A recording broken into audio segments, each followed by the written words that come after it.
जी हां दोस्तों, राष्ट्रपति को कैद कराने के बाद ट्रंप की अब मोदी को धमकी। 19 सेकंड के वीडियो से हड़कंप। स्वागत है आप सभी का। आप देख रहे हैं द राजनीति का विशेष सेगमेंट खबर और विश्लेषण। मैं हूं जबार खान। दोस्तों, आखिर वेनेजुएला पे अचानक हमले के बाद राष्ट्रपति को कैद कराने के बाद में डोनाल्ड ट्रंप ने मोदी को धमकी भरे लफ्जों में चेतावनी क्यों दी? क्या क्रिसमस के मौके पर भारत में जो कुछ चर्चों के बाहर और अंदर तोड़फोड़ की गई, अब न्यूजीलैंड के बाद उसकी प्रतिक्रिया अमेरिका में भी देखने को मिल रही है? आखिर डोनाल्ड ट्रंप ने उस वीडियो में क्या कहा जिसके बारे में राहुल गांधी ने पहले से सचेत किया था? तो क्या आने वाले दिनों में मोदी की किसी त्रुटि, गलती या खामी की वजह से पूरे देश को खामियाजा भुगतना पड़ेगा? विस्तार से दोस्तों आपको सब कुछ बताते हैं। दोस्तों, एक तरफ अमेरिका के राष्ट्रपति डोनाल्ड ट्रंप ने वेनेजुएला पर हमला करा के वहां के राष्ट्रपति और उनकी पत्नी को कैद करा लिया, तो दूसरी तरफ मोदी को फिर से ऐसी चेतावनी और धमकी दी जिसका प्रभाव पूरे भारतवासियों पर पड़ेगा। मगर मोदी सरकार और बीजेपी खामोश है। हाल में क्रिसमस के मौके पर चर्चों में घुसकर अंदर और बाहर जिस तरह हिंदुत्ववादी कुछ संगठनों ने उत्पात मचाया, उसके बाद से ही कहा जा रहा था कि इसका रिएक्शन विश्व स्तर पर सामने आएगा। न्यूजीलैंड में ईसाइयों ने हिंदू प्रतीकों को फाड़ते हुए न्यूजीलैंड में सड़कों पर आक्रोश व्यक्त किया था, मगर अब अमेरिका में भी रिएक्शन सामने आने लगे। खबरें हैं कि अमेरिका में कुछ जगहों पर हिंदुओं के खिलाफ प्रतिक्रियाएं आने लगी और इसी कड़ी में कई लोग डोनाल्ड ट्रंप के इस कदम को मोदी के खिलाफ, उनकी सरकार के खिलाफ इस धमकी को और चेतावनी को मान रहे हैं। दोस्तों, डोनाल्ड ट्रंप ने फिर से चेतावनी देते हुए मोदी को कहा कि मोदी को मेरे हिसाब से ही चलना पड़ेगा, वरना फिर से टैरिफ बढ़ाऊंगा। ट्रंप कहते हैं, मोदी मुझे खुश करना चाहते थे, उन्हें पता था कि मैं खुश नहीं था, उनका मुझे खुश करना जरूरी था। हम आपस में व्यापार करते हैं, भारत ने हमारी बात नहीं मानी तो हम उन पर बहुत जल्दी टैरिफ बढ़ाएंगे जिसका उन्हें बड़ा नुकसान होगा। दोस्तों, और यही तो राहुल गांधी कहते आ रहे हैं। कांग्रेस ने ट्रंप और राहुल का बयान शेयर करते हुए लिखा, मोदी ट्रंप से डरते क्यों हैं?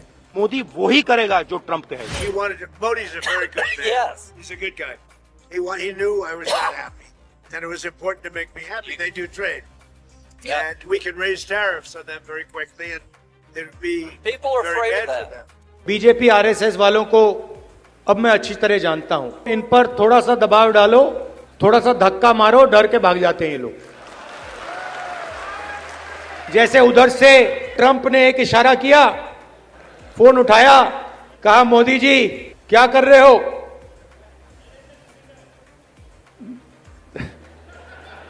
नरेंद्र सरेंडर,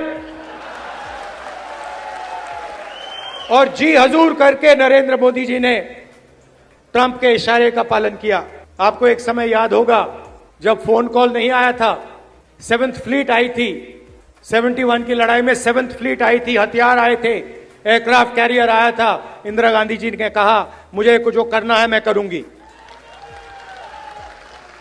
ये फर्क है, इनका कैरेक्टर है। ये सारे के सारे ऐसे हैं। आजादी के समय से सरेंडर वाली चिट्ठी लिखने की आदत है। एक सेकंड में थोड़ा सा दबाव पड़े, भैया ये लो, तो ये इनका कैरेक्टर है। कांग्रेस पार्टी सरेंडर नहीं होती है। गांधी जी, जवाहरलाल नेहरू, सरदार पटेल, ये सरेंडर वाले लोग नहीं हैं। ये सुपर पावर से लड़ने वाले लोग हैं। जाहिर है, ट्रंप का ऐसा कहना सिर्फ मोदी और बीजेपी को बैकफुट पर ले जाने वाला नहीं है, बल्कि भारत के लिए चिंता की बात है। अब दोस्तों, अगर बीजेपी और मोदी सरकार ये कहती है कि राहुल का कार्य कहना ठीक नहीं है, यह अपमान है प्रधानमंत्री पद का, उसकी गरिमा का, तो फिर ओवैसी राहुल के सुर में सुर मिलाने क्यों लग गए? ओवैसी ने राहुल के सुर में सुर मिलाते हुए बीजेपी को जवाब देने के लिए आगे आए। उन्होंने कहा कि अगर वाकई बहादुर है मोदी तो फिर ट्रंप की तरह बहादुरी दिखाएं। अगर ट्रंप वेनेजुएला के राष्ट्रपति को अपना मुजरिम मानते हैं और उन्हें उठवा लेते हैं, तो मोदी शाह मुंबई हमले के मास्टरमाइंड को पाकिस्तान में घुसकर पाकिस्तान से क्यों नहीं उठा लाते? क्या ऐसा कर पाएंगे वो? हमने देखा कि वेनेजुएला में ट्रंप ने अपनी फौज को भिजाकर वहां के एक जमहूरी तौर पर मुंतखब शुदा सदर को एक मुल्क से, उसी के मुल्क से उठाकर अमेरिका लेकर चले गए। नरेंद्र मोदी जी, अमित शाह, देवेंद्र फडणवीस, जब ट्रंप अपनी फौज को भिजाकर वेनेजुएला से कदमी को उठा सकता है, जब सऊदी अरब यमन में मुखल्ला के पोर्ट पर बमबारी कर सकता है, मोदी जी हम आपको कह रहे हैं, आप पाकिस्तान में भिजाकर जो मुंबई की सड़कों पर साजिश करने वाले 9/11 के जालिम लोग हैं, चाहे वो मसूद अजहर हो या फिर लश्कर तैयबा का वो जालिम शैतान हो, मोदी जी 56 इंच का सीना है तो भिजाकर उठाकर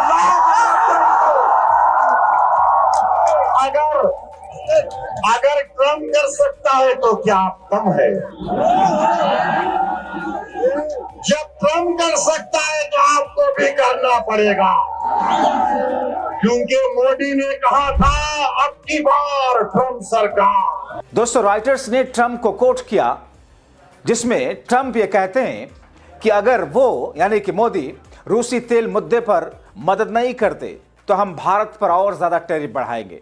राष्ट्रपति ट्रंप ने टिप्पणियां वेनेजुएला के नेता निकोलस मादुरो के गिरफ्तारी के बाद में अमेरिका के अगले कदमों की रूपरेखा को बताने वाली एक ब्रीफिंग के दौरान की। दक्षिणी अमेरिकी देश पर हालिया हमलों में भी तेल एक प्रमुख कारण था। ट्रंप की नवीनतम टैरिफ बढ़ोतरी की चेतावनी भारत और अमेरिका के बीच चल रहे व्यापार वार्ता के बीच आई। ट्रंप ने पहले दावा किया था कि प्रधानमंत्री मोदी ने उन्हें आश्वासन दिया था कि भारत रूस तेल की से खरीद रोक देगा। अक्टूबर में मोदी से मिले आश्वासन के बाद कहा था कि भारत अब रूस से तेल बिल्कुल नहीं खरीदेगा।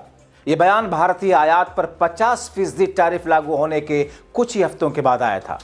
यानी कि ये वो ट्रंप हैं जिन्होंने भारत पर पहले टैरिफ लगाया और उसके बाद उसका डबल टैरिफ रूस से तेल खरीदने के कारण लगाया था। हालांकि भारत ने ट्रंप के दावों का उस वक्त खंडन किया था और उनके और पीएम मोदी के बीच ऐसी किसी बातचीत के ना होने की बात सामने आई थी। ट्रंप प्रशासन रूसी तेल मुद्दे पर अपना विरोध जारी रखे हुए है, जबकि भारत हमेशा से कहता रहा है कि उसकी नीतियां बाजार की पेशकश और भारतीय उपभोक्ताओं की जरूरत के हिसाब से निर्देशित होती है। दोस्तों, इस मुद्दे पर ट्रंप की नवीनतम टिप्पणियां भारत और अमेरिका के बीच राजनयिक संबंधों में नया तनाव पैदा कर सकती हैं। रूस भारत का सबसे बड़ा तेल आपूर्तिकर्ता है। ट्रंप प्रशासन के कई अधिकारियों ने पहले आरोप लगाया कि रूस इस तेल व्यापार से प्राप्त आय का उपयोग यूक्रेन में युद्ध के लिए करता है और भारत भी इस तेल को फिर से बेचकर मुनाफा कमा रहा है, अरबों डॉलर कमा रहा है। ट्रंप द्वारा भारत पर भारी टैरिफ लगाना मुख्य रूप से पुतिन पर यूक्रेन में आक्रमण समाप्त करने का दबाव बनाने की रणनीति के तौर पर देखा गया। दोस्तों, आपने खुद देखा कि अगस्त 2025 में अमेरिका द्वारा भारतीय वस्तुओं पर 50% टैरिफ लगाने से निर्यात क्षेत्र को बड़ा तगड़ा झटका लगा। अमेरिका को 48 से 50 अरब डॉलर का निर्यात प्रभावित हुआ।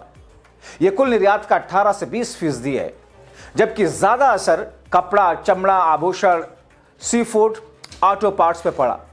जीडीपी वृद्धि में 0.3 से लेकर 3.1 की कमी सामने आई। शुरुआती निर्यात गिरावट 20% से ज्यादा। एमएसएमई में नौकरियों को लेकर के जिस किस्म की जोखिम की बातें की जाती रही वो सब सामने आ चुकी है। यानी कि दोस्तों, जैसा कि मैंने आपको शुरू में दिखाया और सुनवाया, राहुल गांधी की वो बात जो बिल्कुल सटीक और सही बैठती हुई दिखाई दे रही है। अब ऐसी स्थिति में दोस्तों, डोनाल्ड ट्रंप अपनी विस्तारवादी नीति के तहत जिस तरीके से दुनिया के दूसरे देशों पर प्रहार कर रहे हैं, हमले कर रहे हैं, वेनेजुएला उसकी एक मिसाल है। अभी अभी चिली के राष्ट्रीय अध्यक्ष ने जो कुछ चाहा, उससे कहीं ना कहीं संकेत साफ है कि आने वाले दिनों में ट्रंप कुछ और बड़े कदम उठाने जा रहे हैं। मगर उन्होंने जिस अंदाज में कहा कि मोदी को यह पता था कि मैं नाराज हूं और मुझे खुश करना मुझे के लिए जरूरी था, मोदी की मजबूरी थी, और मेरे कहने के बाद में मोदी ने रूस से तेल खरीदना कम कर दिया था। अब अगर पूर्ण रूप से रूस से तेल खरीदना बंद नहीं किया तो फिर आने वाले दिनों में और बड़ा टैरिफ का झटका दूंगा। दोस्तों, एक देश का राष्ट्रीय अध्यक्ष माना कि अमेरिका सुपर पावर है, माना कि डोनाल्ड ट्रंप एक देश सुपर पावर देश के राष्ट्रपति हैं, मगर हर देश को अपनी संप्रभुता, अपनी इज्जत, अपने सेल्फ रेस्पेक्ट और अपनी कूटनीति को दुनिया के स्तर पर बनाए रखने के लिए जरूरी है कि खुल करके किसी ऐसे देश की तरफ से कोई धमकी आए तो उसका जवाब दे। मगर मोदी लगातार खामोश पे खामोश हैं। जब जब मौका इनको लगता है अमेरिका भाग करके पहुंच जाते हैं और ट्रम्प ट्रम्प करने लगते हैं। अब की बार ट्रम्प सरकार का नारा लगाने लगते हैं। दरअसल तभी देश के कुछ बुद्धिजीवी ने चेताया था कि मोदी ने दरअसल भारत की विदेश नीति का सत्यानाश कर दिया है। भारत ने कभी ऐसा नहीं किया कि किसी देश का राष्ट्रीय अध्यक्ष का चुनाव हो रहा हो और उसमें जाकर के एक पार्टी की तरफ से प्रचार करने लग जाए। मगर मोदी न जाने कौन सी पॉलिटिकल साइंस को पढ़ करके आए, किस कॉलेज से पढ़ करके आए, किस स्कूल से पढ़ करके आए कि उन्होंने वो कर दिया जो दुनिया में कोई भी देश किसी देश के साथ ऐसा नहीं करता है कि जाकर के उसके चुनाव में पार्टी बन जाए और ट्रम्प ट्रम्प के नारे लगवाने लग जाए। मगर वही ट्रम्प अब जिस तरीके से मोदी को धमकी पर धमकी दे रहे हैं और जिस तरीके से भारत के खिलाफ कदम उठा रहे हैं, मगर मोदी अब खामोश हो गए। इसीलिए दोस्तों जरूरी है कि सरकार जिसको आपने चुना है कर क्या रही है, नीति क्या है उसकी, पॉलिसी क्या है उसकी, जागरूक रहें, अपने अधिकार को पहचानें, भारतीय लोकतंत्र और संवैधानिक मूल्यों को बचाएं।